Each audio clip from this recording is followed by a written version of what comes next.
Ya, terima kasih, Dr. Rizky Ardiansyah. Assalamualaikum warahmatullahi wabarakatuh. Untuk narasumber pertama kita, beliau adalah staf dari Fakultas Kedokteran Universitas Pajajaran, Rumah Sakit Dr. Hasan Sadikin Bandung, Dr. Ahmad Budi Swianto, spesialis anak konsultan MKes. Kita bisa lihat pendidikan dokter umum di Unpad 93, spesialis anak 2003 di Unpad juga, Master Medical Science Pajajaran 2003, kemudian kardiologi anaknya di UI 2008 sampai 2009, dan banyak sekali fellowship di luar negeri. Beliau memang pakarnya untuk intervensi. Untuk waktu dan layar kami persilakan kepada Dr. Rahmat Budi. Assalamualaikum warahmatullahi wabarakatuh. Apakah suara saya cukup terdengar? Terdengar jelas, Dr. Budi. Videonya terlihat? Cukup jelas. Jelas, Dok. Izin untuk berbagi layar. Terima kasih Dr. Rizky Duo atas perkenalannya yang baik. Apakah sudah terlihat?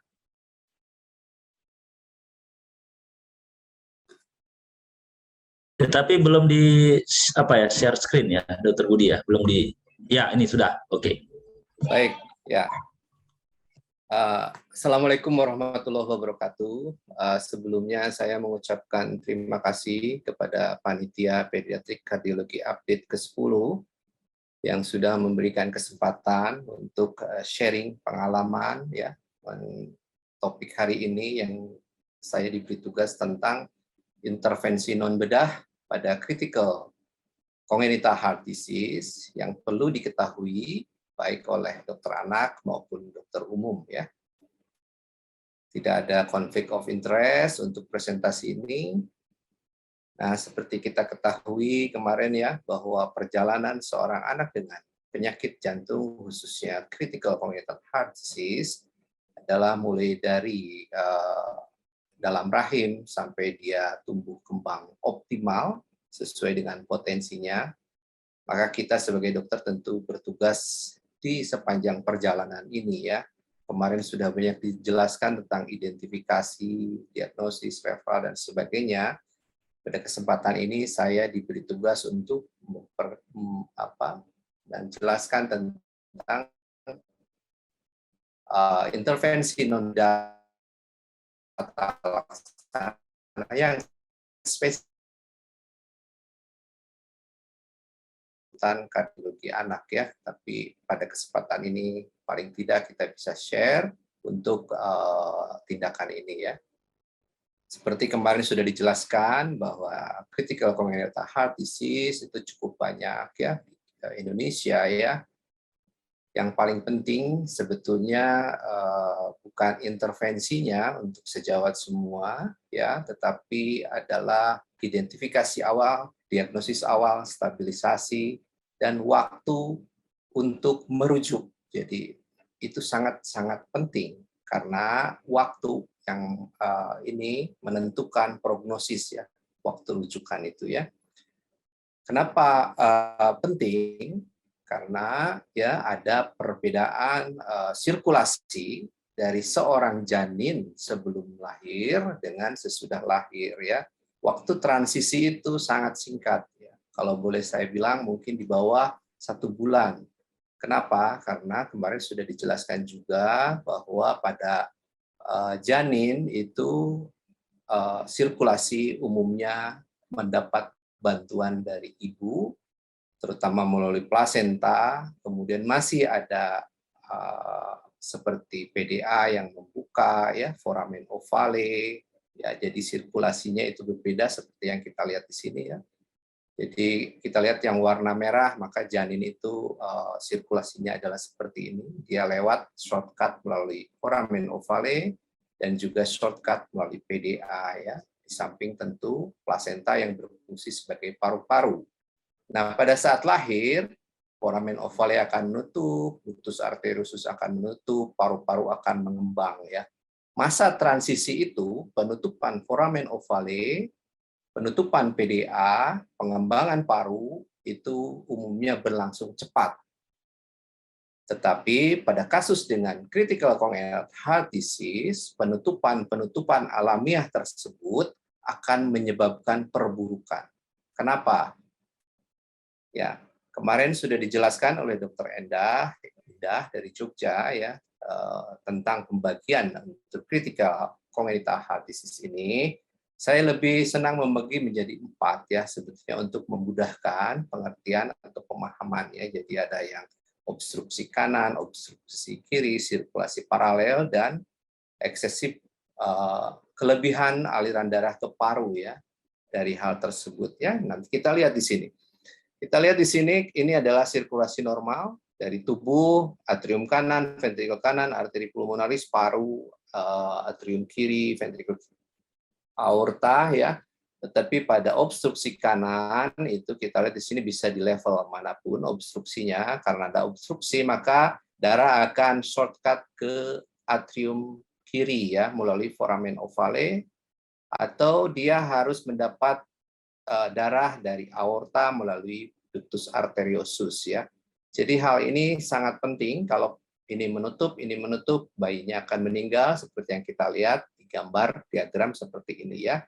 Di darah biru akan shortcut ke kiri, masuk ke ventrikel kiri, ke aorta, balik ke PDA untuk memperdarahi paru-paru ya, tetap itu ya. Tapi bisa juga kalau ada VSD cukup membantu, beda di hemodinamik perubahannya. Tapi secara umum ya, di sini terjadi penurunan dari aliran darah paru.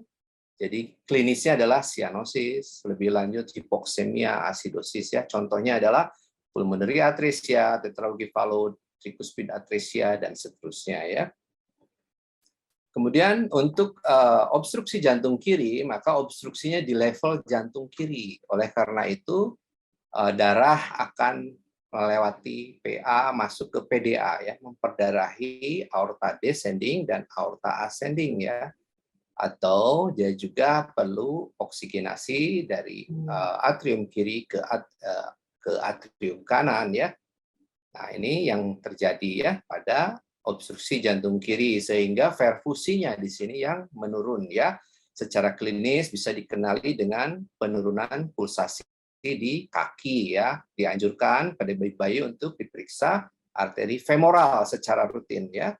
Ini contohnya adalah hypoplastic left heart, aortic stenosis, intrapid aortic arch, dan seterusnya ya. Kemudian ini adalah paralel sirkulasi di mana terjadi ya.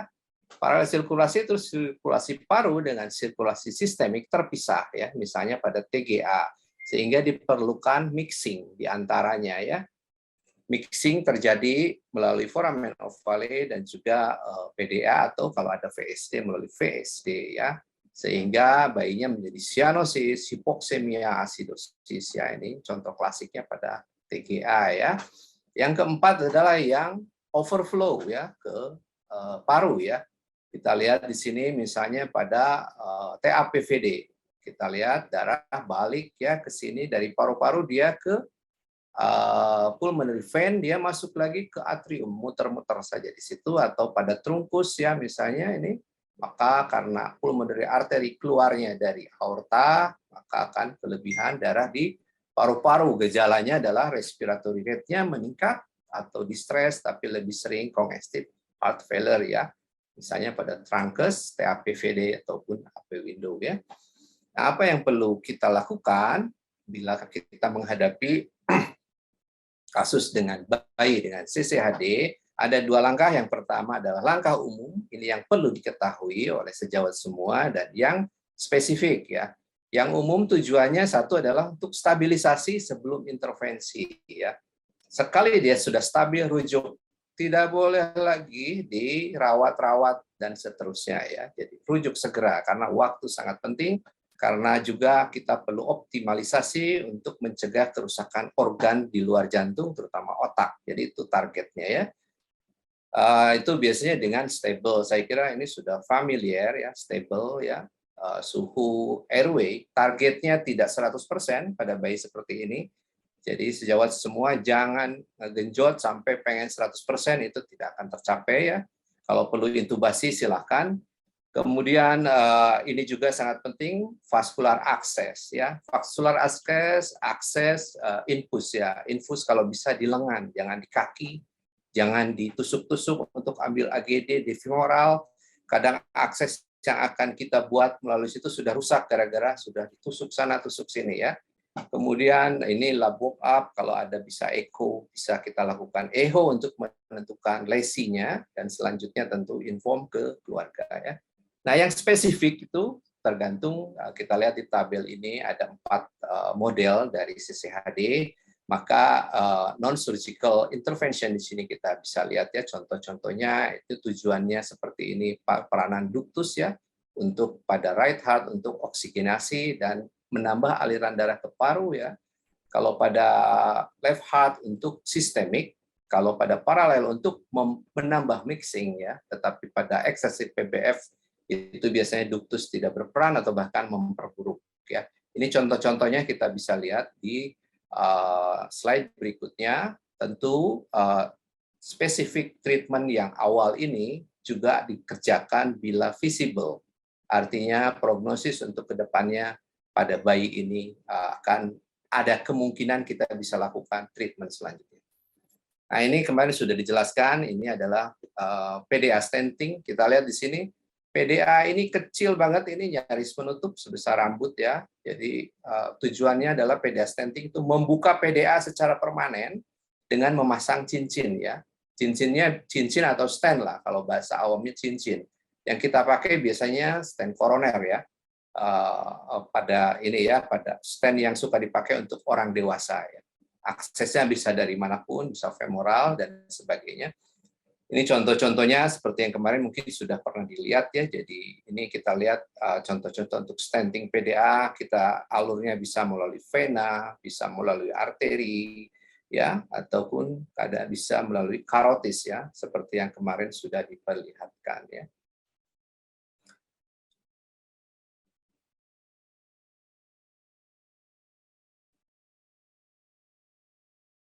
Jadi itu contoh itu, kemudian ini adalah untuk RVOT stenting, ini umumnya untuk TOF dengan severe cyanotic ya. Kemudian ini adalah balon atrial steptektomi pada TGA, jadi tujuannya adalah membuat mixing ya. Mixing paling bagus itu di level atrium ya, antara atrium kiri dan atrium kanan. Jadi kita robek atriumnya melalui paten foramen ovale, dibesarin ya, tetapi tidak terlalu besar, tapi cukup besar untuk meningkatkan kadar oksigen di dalam sistemik ya. Kemudian ini adalah untuk memperlebar penyempitan, kita lihat dengan melakukan valvuloplasti ya, itu bisa dikatup, jadi katupnya kita buka dengan balon, balonnya seperti ini, kecil tergantung ukurannya, ataupun di aorta untuk coarctatio aorta ya. Ini adalah contoh untuk pulmonary atresia dengan intact ventricular septum, di mana kita lakukan valvotomi, kita tusuk katupnya dengan wire ya, biasanya kita pakai CTO wire, kemudian kita besarin dengan balon koroner, dilanjutkan dengan Tay-Sachs mini ya untuk membuka katup ya. Jadi ini kita buka obstruksinya, kita harapkan dia ke depan dapat membuka katup. Sesudah membuka biasanya tindakan ini cukup sekali, tidak memerlukan tindakan lanjutan ya umumnya. Yang terakhir adalah hybrid ya. Hybrid prosedur itu adalah kolaborasi. Jadi kalau menurut saya ke depan ini adalah perlu ditingkatkan untuk meningkatkan outcome yang lebih bagus ya. Tujuannya adalah untuk mengurangi procedural time, kemudian menghindari pemakaian CPB, kemudian juga facilitating vascular access seperti yang kemarin untuk video. Jadi ini mempercepat prosedur ya, dan yang paling penting adalah mengurangi komplikasi ya. Contohnya ya akses karotis ya, kemudian first stage untuk hypoplastic left heart walaupun itu belum dikerjakan ya. Kemudian juga beberapa center melakukan perforasi langsung direct melalui RVOT, kemudian melakukan pemasangan stenting ya, tetapi dengan sternotomi. Kemudian beberapa melakukan modifikasi dengan minimally invasif, tetapi itu tidak dilakukan untuk critical umumnya, tetapi untuk menutup defek seperti VSD ya. Nah, komplikasi yang perlu diketahui itu paling banyak adalah hipotermia, kemarin sudah ditanyakan oleh dokter itu ya pada saat demo. Kemudian yang kedua adalah akses atau injury dari ataupun trombosis. Nah, ini yang sering terjadi. Jadi sejawat mohon di apa namanya tidak memakai akses femoral ya untuk mengambil AGD ya, melakukan pemasangan infus atau bahkan PICC ya, sebaiknya di lengan ya. Karena itu akan meningkatkan Dr. Budi, akses kurang injury. 5 menit nih. Oke, terima kasih. Ya. Kemudian juga over atau under shunting. Jadi sesudah dilakukan pemasangan itu targetnya tidak boleh terlalu banyak ya, 90, 80 sudah cukup ya, tidak perlu 100 dan seterusnya.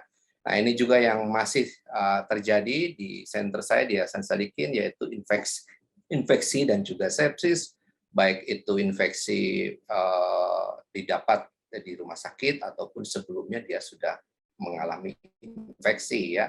Dan beberapa mengalami kematian, umumnya pada saat datang memang sudah tidak cukup bagus kondisinya untuk dilakukan tindakan ya. Tapi pada kasus CCHD kadang tidak ada pilihan ya. Tidak dilakukan meninggal, dilakukan chance untuk berhasil baik. Beberapa berhubungan dengan prosedur seperti migrasi stent atau fraktur stent ya, rusak itu sebetulnya juga mungkin bisa terjadi. Tetapi jangka panjang beberapa itu bisa terjadi endokarditis ya, kemudian obstruksi pulmonary artery dan regurgitasi. Nah, khusus untuk endokarditis, untuk bayi-bayi yang sudah menjalani intervensi ini, mohon giginya dicek oleh sejawat semua. Jadi pada saat kontrol ke poli, ke tempat sejawat, cek giginya. Kalau giginya sudah tumbuh, mohon dikonsulin ke dokter gigi untuk mencegah endokarditis. Nah, sebagai ringkasan, sejawat yang saya hormati, bahwa perjalanan seorang bayi dengan critical CHD itu cukup panjang ya. Kita harapkan dia bisa tumbuh berkembang sesuai dengan potensinya. Beberapa hal yang paling penting untuk critical CHD untuk sejawat adalah terutama diidentifikasi dan rujukan segera, kemudian stabilisasi untuk terapi umumnya, dan juga pemantauan tumbuh kembang anak ya. Jadi untuk spesifik terapi harus disertai juga faktor-faktor lain yang bisa mempengaruhi outcome yang jauh lebih bagus. Demikian yang bisa saya sampaikan. Terima kasih atas perhatiannya. Assalamualaikum warahmatullahi wabarakatuh. Waalaikumsalam warahmatullahi wabarakatuh. Terima kasih Dr. Ahmad Budi.